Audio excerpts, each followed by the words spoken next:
बिस्मिल्लाहिर्रहमानिर्रहीम। अस्सलाम वालेकुम। मैं आपको आईएसबी के कंप्लीट 4 दिन की डिटेल बताऊंगा कि वहाँ पर होता क्या है। जो ओरिजिनल वहाँ पे 4 दिन आपने गुजारने हैं और जो भी वहाँ पे होगा, मैं मेरा पर्सनल एक्सपीरियंस भी है, मैं वो भी आपसे शेयर करूँगा। इस सारे के बारे में आप आमतौर पे लोगों से सुनते हैं, बहुत सारी बातें सुनते हैं कि वहाँ पे ये होता है, वहाँ पे वॉशरूम के अंदर कैमरे होते हैं, वहाँ पर खाने में आपको नोट किया जाता है कि आप कैसे खाना खाते हैं, या फिर आप चलते फिरते हैं तो आपकी जो आदत हैं उनके बारे में चेक किया जाता है, नोट किया जाता है। लोग जो हैं वो आपको बहुत नोट करते हैं, आपकी हर एक हरकत को। तो ऐसा आप ये समझ लें, मान लें कि ऐसा कुछ नहीं होता, क्योंकि मैं खुद वहाँ पे रह के आया हूँ। 4 दिन मैंने गुजारे हैं तो हमने ऐसा बिल्कुल भी नोट नहीं किया। मैं एमफिल मैथमेटिक्स हूँ और जो मेरे बैच फेलोज थे, तकरीबन 250 कैंडिडेट थे वहाँ पे, और सारे वो सीनियर थे।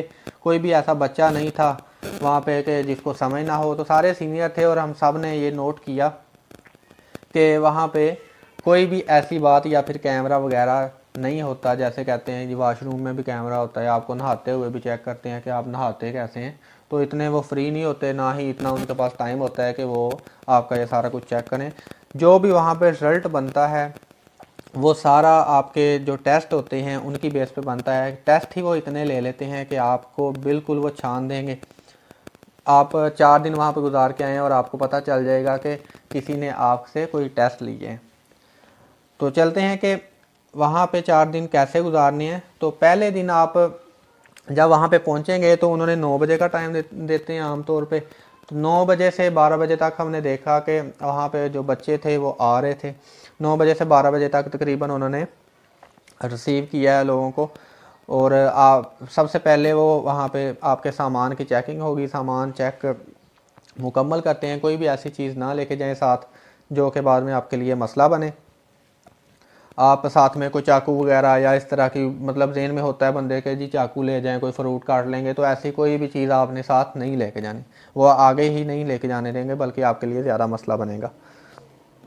आईएसएसबी के लिए जाने से पहले आप ये नोट कर लें कि आपके पास जो ज़रूरी सामान होना चाहिए उसमें सफ़ेद टी शर्ट होनी चाहिए। ये एक भी हो सकती है, दो भी हो सकती है, आप जितनी लेके जाना चाहें।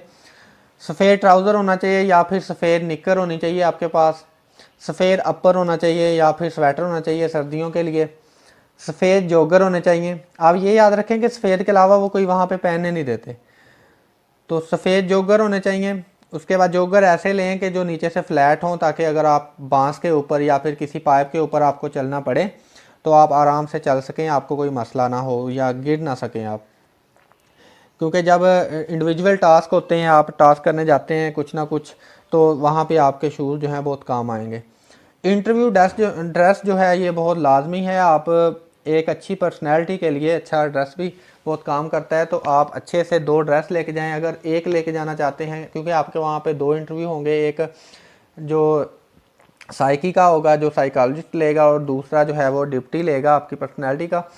तो इसके लिए आपके पास अच्छे सूट होने चाहिए। शलवार कमीज़ ले जाएं या फिर कोई 3 पीस ले जाएं, जो भी आपको सूट करता है।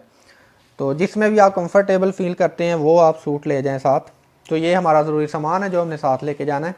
ये मेरा अपना एक्सपीरियंस है। जो मैं गया था कोहाट 4 दिन के लिए, मुझे 13 नंबर चेस्ट नंबर मिला था। आप वहाँ पे सामान की चेकिंग करवाएंगे, उसके बाद आगे आपके जो है मोबाइल कलेक्शन होगी। मोबाइल आप हैंड फ्री वगैरह साथ रखने देते हैं, लेकिन जो मोबाइल है वो आपका जमा कर लेंगे। और ये कहा जाता है कि वहाँ पे आपको मोबाइल दे दिया जाएगा, लेकिन ऐसा कुछ नहीं होता। आपको वहाँ पे मोबाइल नहीं मिलना, ना ही सिंगल एक कॉल के लिए आपको मोबाइल मिलेगा। आपको उन्होंने बिल्कुल भी मोबाइल नहीं देना। जब आप वापस 4 दिन बाद निकलने लगेंगे तब आपको मोबाइल मिलना है। तो अपना जो अरेंजमेंट है वो पहले से करके जाएं, घर में बता के जाएं कि मैं जा रहा हूँ और वहाँ पे मुझे मोबाइल नहीं मिलना। बल्कि ये कोशिश करें कि जब आप एंटर होने लगें वहाँ पे आईएसएसबी सेंटर के अंदर, तभी आप घर में कॉल करके बता दें कि मैं अब एंटर होने लगा हूँ, ताकि वो परेशान ना हो। आप जब एंटर हो जाएंगे तो आपको एक हॉल में बिठाया जाएगा जहाँ पर आपके डॉक्यूमेंट्स की चेकिंग होगी। आप कोशिश करें कि जो डॉक्यूमेंट्स हैं इसके ऊपर से अगर कोई कवर वगैरह लगा हुआ है कोई प्लास्टिक का, तो उसको उतार के लेके जाएं। सिंपल आपके पास जो कागज़ में डॉक्यूमेंट्स होने चाहिए, क्योंकि उन्होंने इसके ऊपर स्टैंप लगानी होती है।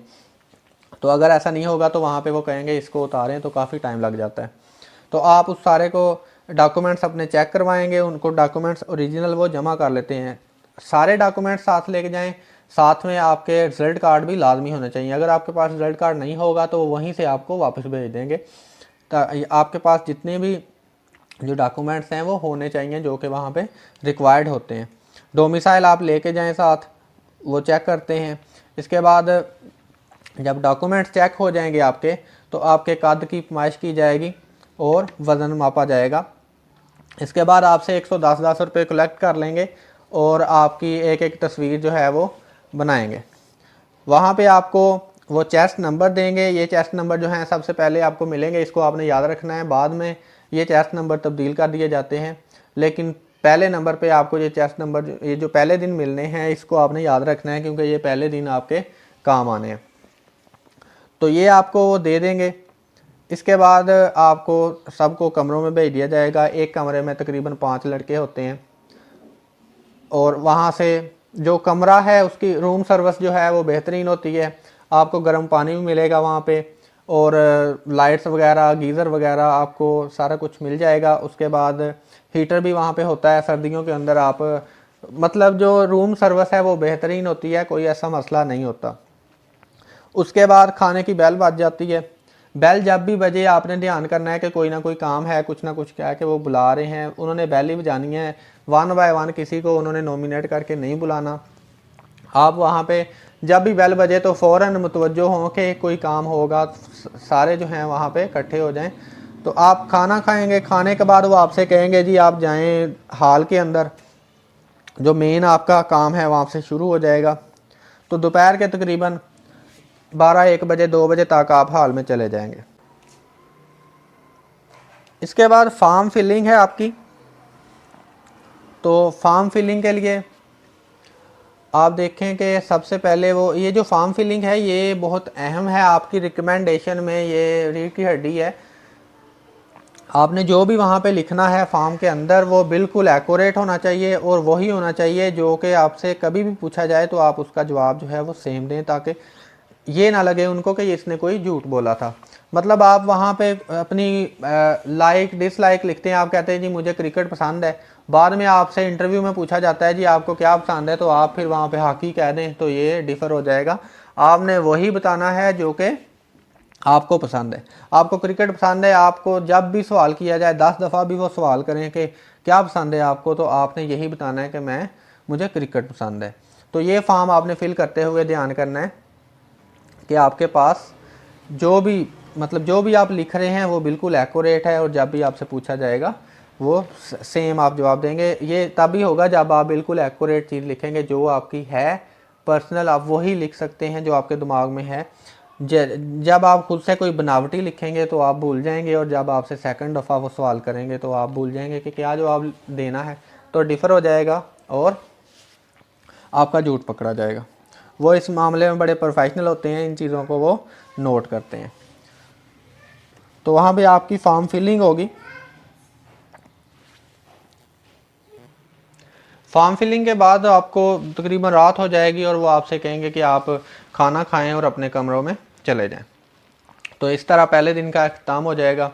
रात को आप सोएंगे और सुबह वो तकरीबन 4 बजे आपको आके उठा देते हैं, दरवाज़ा नॉक करते हैं और आप उठ जाएंगे सुबह 4 बजे। ये आपका इम्पोर्टेंट दिन है जो इसको हम फर्स्ट डे कंसीडर करते हैं। तो पहला दिन जो है वो साइकोलॉजिस्ट डे है। साइकी का ही इसमें सारा काम है। आपका दिमाग जो है बिल्कुल उसका अचार बना देंगे वो। इतने आपके टेस्ट लेंगे कि आप सोचेंगे कि आप कहाँ आ गए। तो बी पॉजिटिव, मेरी बातों पे ना जाएं। मैं आपको बस आप जब जाएंगे तो आपको पता चल जाएगा कि वहाँ पे असल में वो करते क्या हैं, क्योंकि वो टेस्ट इतने ज़्यादा लेते हैं तो उस वजह से बंदा वहाँ पे तंग आ जाता है थोड़ा कि यार हर मिनट बाद वो नया टेस्ट दे रहे हैं। तो आप प्रिपेयर होकर जाएं। मैं आपको इसीलिए गाइड कर रहा हूँ कि आप पहले से इस बारे में अगर तैयार होकर जाएंगे तो आपको वो कोई मुश्किल नहीं लगेगा।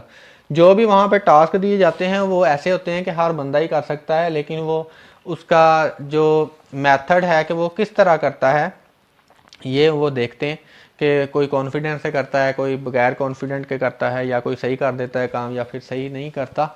तो वो यही चेक करते हैं कि जो कॉन्फिडेंस है बच्चों का और जो एबिलिटी है वही उन्होंने लेनी है। तो आप में जो भी एबिलिटी है आप उसके लिए पहले से प्रिपेयर होकर जाएं ताकि वहाँ पे कोई परेशानी ना हो। तो ओपनिंग एड्रेस होगा बाय डिप्टी प्रेसिडेंट।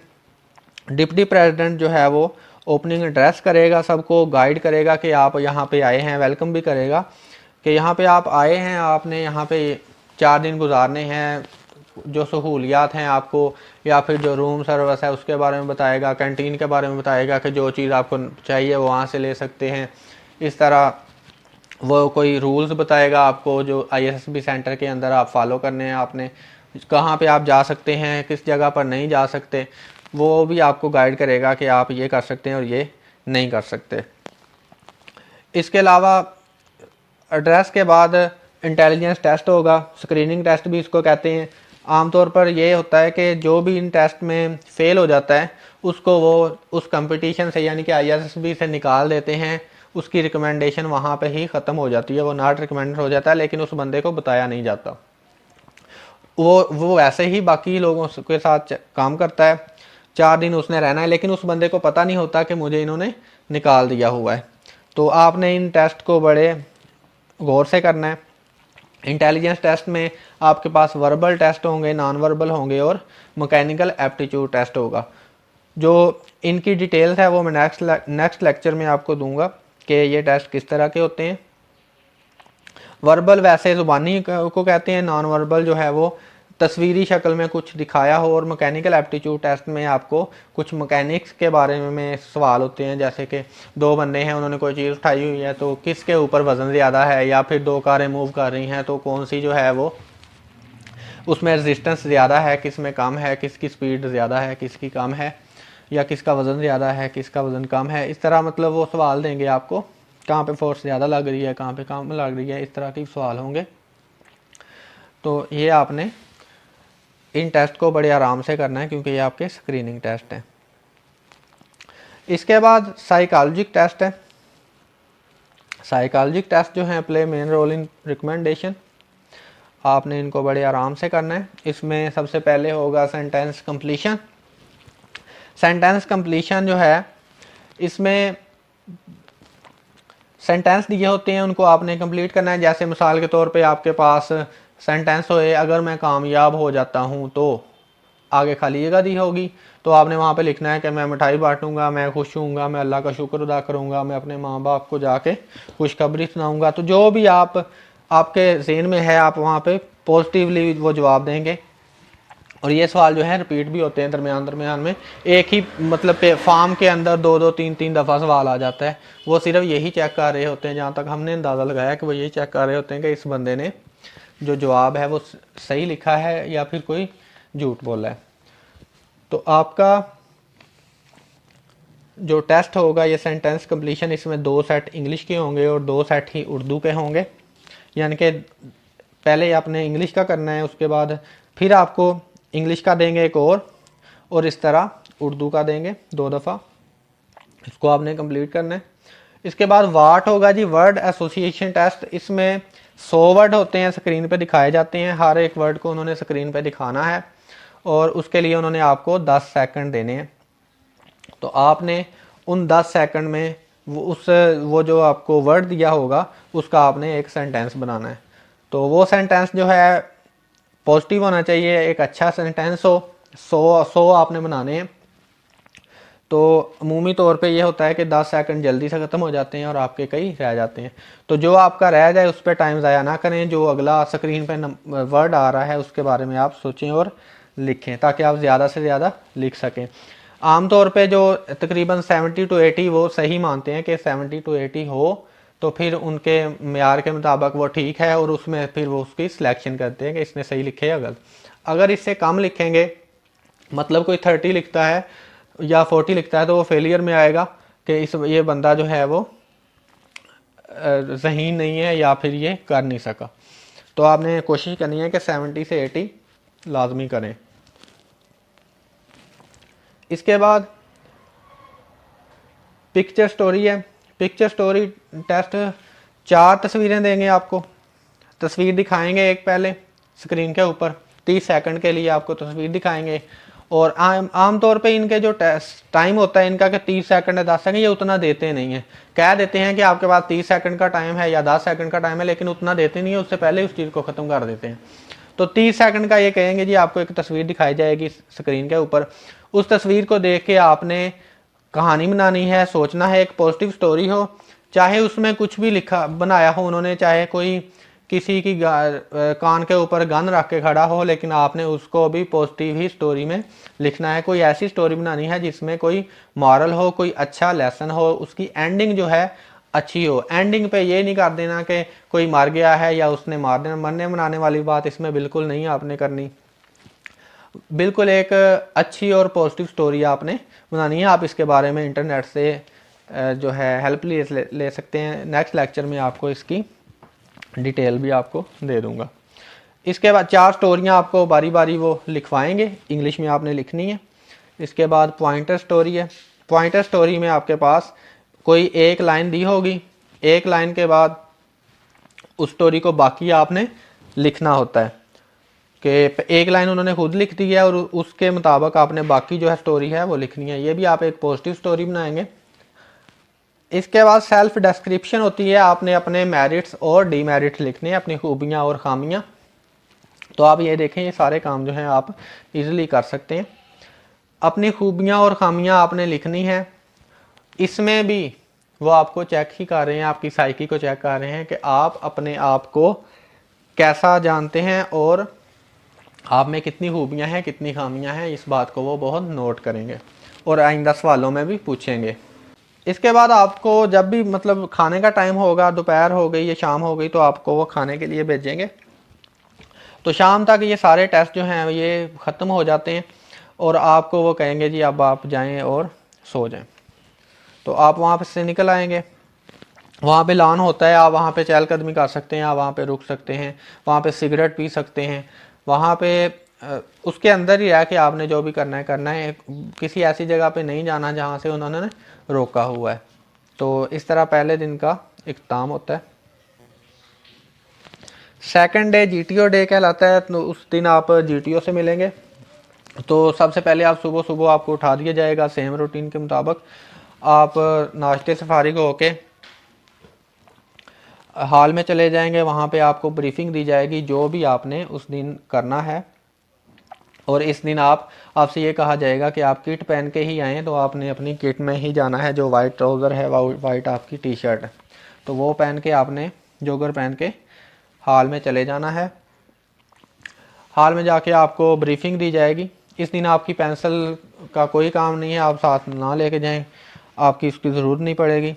तो ब्रीफिंग में आपको हर वो चीज़ बता दी जाएगी जो सारे दिन में आपने करनी है। आपको स्क्रीन के ऊपर टास्क भी दिखा दिए जाएंगे कि आपने ये टास्क जो हैं ये इस तरह मुकम्मल करने हैं। जो इंडिविजुअल टास्क हैं वो भी और कमांड टास्क हैं वो भी, उसके बारे में सारा कुछ बता दिया जाएगा। तो जीटीओ जो हैं वो आना शुरू हो जाएंगे। वो 1 बाय 1 आएंगे, अपना अपना ग्रुप लेंगे। वो चेस्ट नंबर के मुताबिक, जो चेस्ट नंबर आपको दिया होगा उसके मुताबिक वो तकरीबन, हमारे जो थे ग्रुप में वो 12-12 लोग थे। तो 12-12 लोग का उन्होंने जीटीओ ने ग्रुप लिया था और चले गए। आपका जितना भी ग्रुप बने वो आपको जीटीओ आएगा और ले जाएगा और आपको नए जो हैं वो चेस्ट नंबर मिलेंगे। उस नए चेस्ट नंबर को आपने याद रखना है। फिर ये एंड तक वही आपका चलेगा। पुराना चेस्ट नंबर आप भूल जाएं चाहे, लेकिन नया चेस्ट नंबर जो है वो आपको याद होना चाहिए, क्योंकि फिर उसी से आपको बुलाया जाएगा। वहाँ पे रूटीन ये होती है कि आपका चेस्ट नंबर ही आपकी जो है पहचान है, उसको आपने याद करना है। तो वहाँ से आप चले जाएंगे जीटीओ के साथ। जीटीओ इंडोर टास्क करवाएगा, उसमें आप उसके कमरे में चले जाएंगे सारे। आपका वो इंट्रोडक्शन लेगा सबका 1 बाय 1। आप वहाँ पे अपना इंट्रोडक्शन देंगे उसके सामने कुर्सियाँ पड़ी होती हैं, वहाँ पे आप बैठ जाएंगे। तो वहाँ पे इंडोर टास्क में ग्रुप डिस्कशन होगी। इंट्रोडक्शन के बाद ग्रुप डिस्कशन में वो आपको टॉपिक देगा और आप सब ने उसमें पार्टिसिपेट करना है। आपने उसमें ग्रुप डिस्कशन करनी है। आप ऐसा करें कि जब भी आपको सूटेबल टाइम मिले कि अभी आप बोल सकते हैं, तो आप अपना हिस्सा उसमें डालें, आप लाजमी बोलें। इससे पहले कि जो जीटीओ है वो आपको खुद कहे कि आप भी कुछ बोलें इसके बारे में। तो ये नेगेटिव चीज़ है कि वो आपको खुद कहे, उससे इससे अच्छा है कि आप खुद जो है जाके उसके बारे में बोलें। सबके साथ मिलके आपके दोस्त होंगे, आपस में बिल्कुल ना घबराएं, फुल कॉन्फिडेंट रहें।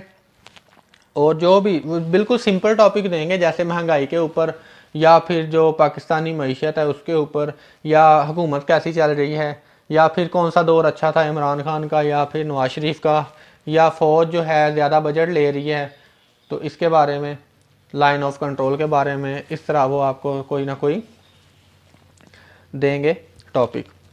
तो इसके बाद आपके पास लेक्चर होगा।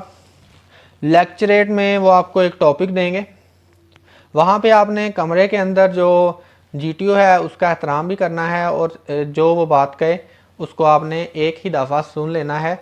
वो अगर कहता है आपसे कि कोई सवाल, तो अगर आप उससे सवाल पूछेंगे तो वो आपको बताएगा नहीं, वो कहेगा जी आप पहले नहीं सुन सकते थे। तो इस तरह आप कोशिश करें कि जब वो बता रहा हो तब ही आप गौर से सुन रहे हों, दोबारा ना ही पूछना पड़े। लेक्चरेट में क्या करेंगे, वो आपको एक टॉपिक देगा, आपसे कहेगा जी इस टॉपिक को दोहराओ, तो आप उसी टॉपिक को दोबारा बता दोगे उसे। तो जैसे मुझे टॉपिक मिला था कि वर्जिश हद से ज़्यादा नहीं करनी चाहिए, तो मैं उस टॉपिक को दोहरा दें, वो टॉपिक आप उसके बाद सामने बोल के और बाहर चले जाएंगे। वो आपको 2 मिनट का टाइम देगा लेक्चर प्रिपेयर करने के लिए। आप 2 मिनट बाहर जाके लेक्चर अपने जहन में बना लेंगे, बिल्कुल लेक्चर बना के आप, और 2 मिनट के बाद आप अंदर आएंगे और अपना लेक्चर देना शुरू कर देंगे। उस लेक्चर के दौरान में वो आपका कॉन्फिडेंस चेक करता है और आपसे सवाल भी करता है कि आप ये जो बोल रहे हैं ये असल में, मतलब कोई भी सवाल आपसे कर सकता है उसके बारे में। और जो सामने आपके दोस्त बैठे हैं, जो आपका ग्रुप है, वो भी आपसे सवाल करेंगे। आप उसको इंग्लिश में भी डिलीवर कर सकते हैं, उर्दू में भी डिलीवर कर सकते हैं, वो आपको पूरी इजाज़त देता है कि वह चाहे आप उर्दू में करें चाहे इंग्लिश में करें। इसके बाद जब आप लेक्चर सबका लेक्चर हो जाएगा, तो लेक्चर के बाद आपको ग्रुप प्लानिंग के लिए ले जाएंगे। ग्रुप प्लानिंग भी वहीं होगी, उसके पास एक मॉडल होगा, वो उस मॉडल को आपको बयान करेगा एक दफ़ा, और एंड पे कहेगा जी कोई सवाल, तो आप उसे सवाल ना ही पूछें तो अच्छा है। आपके पास एक प्लान दे देगा, फिर कहेंगे आप बताएं कि ये मंसूबा जो है आप कैसे हल करेंगे। कोई ना कोई होगा, कोई भी मंसूबा हो सकता है, आप इंटरनेट से इसका ले सकते हैं स्केच के किस तरह के मंसूबे होते हैं। तो उसको आपने उसमें लाजमी पार्टिसिपेट करना है, आपने लाजमी बोलना है। जो भी आपको समझ लग रही है कि इस मसले को हमने कैसे हल करना है, तो आप उसके बारे में सबसे शेयर करें कि ये हम ऐसे कर सकते हैं, तो आप लाजमी इसमें पार्टिसिपेट करें।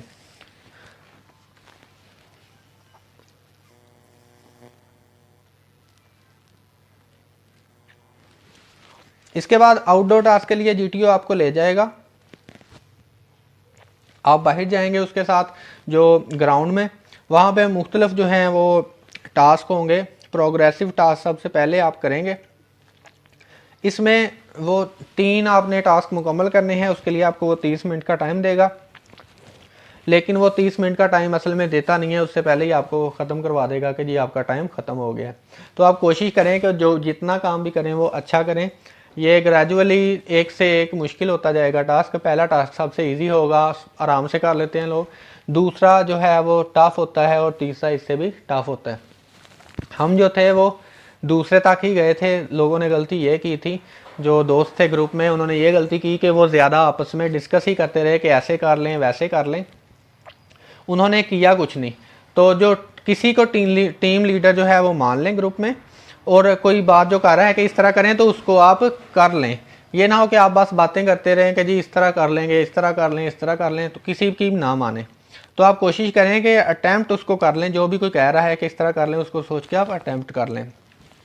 प्रोग्रेसिव टास्क जो होता है इसमें सब ने हिस्सा लेना होता है, और जो आपको वो बताए कि इस तरीके से ये फाउल होगा, तो उस फाउल से आपने बचना है। आमतौर पर फाउल वो बताता है कि आपने जो अपनी लेग्स हैं वो ज़्यादा नहीं खोलनी, जैसे वाइड नहीं करनी, तो वाइड भी फाउल है।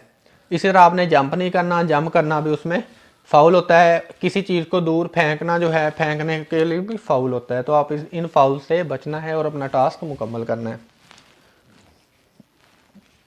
टीम के साथ आपने मिल के काम करना है ताकि उस पर अच्छा इंप्रेशन पड़े। हाफ ग्रुप टास्क है, इसमें ग्रुप के आधे लड़के जो हैं वो हिस्सा लेते हैं। आधे लड़के हिस्सा लेके वो जो टास्क है उनका मतलब 12 लोग हैं अगर ग्रुप में, तो उसमें 6 हिस्सा लेंगे और उस टास्क को वो मुकम्मल करेंगे। और इस दिन लास्ट पे जो GTO है वो आपको रूम में भेज देगा, वो कहेगा जी अब आप जाएं और तैयार हो जाएं ताकि आपका जो इंटरव्यू है वो हो, या तो आपका साइकोलॉजिस्ट इंटरव्यू लेगा या फिर डिप्टी इंटरव्यू लेगा, इन दोनों में से किसी का भी हो सकता है। तो आप लोगों ने क्या करना है, रूम में जाना है और अच्छे से आप लोगों ने तैयार होना है, दिमाग को आपने फ्रेश रखना है और जाके इंटरव्यू देना है। इंटरव्यू के लिए लाइन होती है लंबी लगी, और वो जो डिप्टी प्रेसिडेंट होता है वो कोई एक नहीं होता, कई होते हैं। इसी तरह साइकोलॉजिस्ट जो होते हैं एक नहीं होता, कई होते हैं। तो आपकी बारी ये नहीं पता होता आपको कि किसके पास आएगी, तो आपने अपनी अपनी बारी पे अपना अपना इंटरव्यू देना है।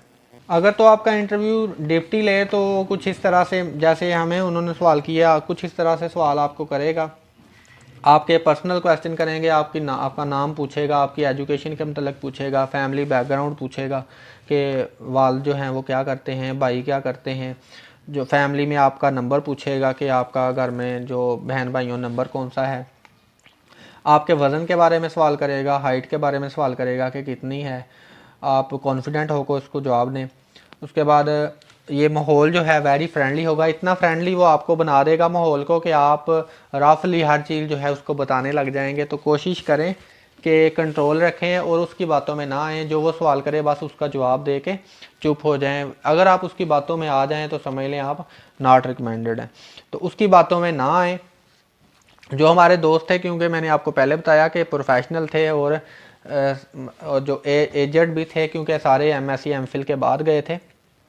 हमारा जो था लेक्चरर के लिए था एयरफोर्स में, तो सारे जो थे वो सीनियर थे, इन्होंने ज़्यादा अच्छे से उसको जज किया है कि वहाँ पे होता क्या है। तो आप उनकी बातों में ना आएँ और जो वो सवाल करे बस उसका जवाब दें पॉजिटिवली और चुप हो जाएं और उसकी तरफ देखें, इधर उधर ना देखें। उसके बाद आपके वो लवर वगैरह के बारे में सवाल करेगा, पर्सनल सवाल होंगे या कुछ कोई मतलब लवर के बारे में सवाल करेगा कि आप किसी को पसंद करते हैं, कभी किसकी है, इस तरह सेक्सुअल सवाल भी आपसे करेगा। इसके बाद सिंपल सवाल भी कर सकता है कि आजकल आप क्या कर रहे हैं, या फिर अगर आप कोई जॉब कर रहे हैं, जैसे मैं टीचर हूँ, गवर्नमेंट टीचर, तो वो मुझसे सवाल करता था कि जी आप जॉब कर रहे हैं तो उस जॉब को क्यों छोड़ना चाहते हैं, वो जॉब क्यों नहीं अब आपको पसंद। इस तरह आपके सबसे अच्छे दोस्त की खामियां पूछेगा, तो आपने उन खामियों को भी ध्यान से बताना है, क्योंकि वो असल में आपको ही जज कर रहा होता है। तो टेबल पर जो शीशा लगा है, टेबल के ऊपर जो शीशा, उसके वो पूछेगा एरिया कितना है, इस तरह के मतलब सवाल। या फिर कोई तस्वीर लगी होगी तो उसका वो एरिया पूछ लेगा कि ये सामने जो पोर्ट्रेट है इसका एरिया कितना है। सिंपल कोई सवाल पूछ सकता है कि अगर 12 अंडों की कीमत इतनी हो तो 3 अंडों की कितनी होगी, या फिर 2 जमा 2 ज़रब 2 नफ़ी 2 का हल पूछ लेगा। या सवाल करेगा एक रूम में 5 लड़के 6 लड़कियां और 7 घोड़े हैं तो इनकी टोटल टांगें कितनी हैं। इस तरह के मतलब वो सवाल करते हैं, पाकिस्तान के मशरक़ में क्या है। तो ये आम तौर पे इस तरह के वो सिंपल सवाल करते हैं जो कि आप इजीली जिनके जवाब दे सकते हैं। बात सिर्फ इतनी है कि आपने कॉन्फिडेंट रहना है, आप वहाँ पे अच्छे से तैयार होकर जाएं और वो जो भी सवाल पूछे आप उसका कॉन्फिडेंस से जवाब दें। इंटरव्यू के बाद आप अपने कमरे में चले जाएंगे और सो जाएंगे। रात को अमूमन वो वहाँ पे शोर वगैरह नहीं करने देते, तो अपने कमरे में आप आराम से रहें और जो वहाँ पे सर्विसमैन होते हैं उनके साथ भी आपका रवैया अच्छा होना चाहिए। तो तीसरे दिन का आगाज़ भी GTO डे ही है, GTO डे 2 है ये, तो इसमें भी आपने GTO के साथ ही रहना है। आप वापस हाल में जाएंगे सुबह नाश्ता करके, तो हाल से आपको GTO जो है वो अपने साथ लेगा। आपकी तस्वीरें वगैरह भी उस दिन होती हैं, तो आपको अपने साथ लेगा। इंडिविजुअल ऑब्स्टेकल है, इंडिविजुअल ऑब्स्टेकल में आपके पास 7 जो हैं हर्डल्स होंगी, उनके बारे में आपको डिटेल से बता भी दिया जाएगा। आप वहाँ पे उन 7 हर्डल्स को करेंगे, जिनमें टायर होता है, मॉन्की ब्रिज होता है, या फिर एक रस्से के साथ आपने लटक के एक पोल के ऊपर से गुजरना होता है, या एक खड्डे को पार करना होता है।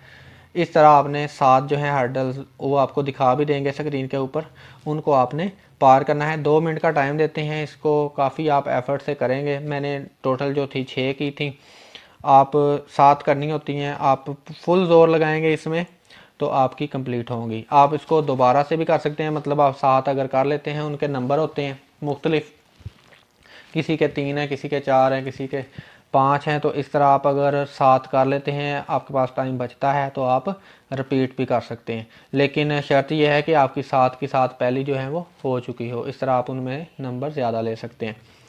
तो ये इंडिविजुअल ऑब्स्टेकल आप जब मुकम्मल कर लेंगे तो आपको कमांड टास्क के लिए GTO ले जाएगा।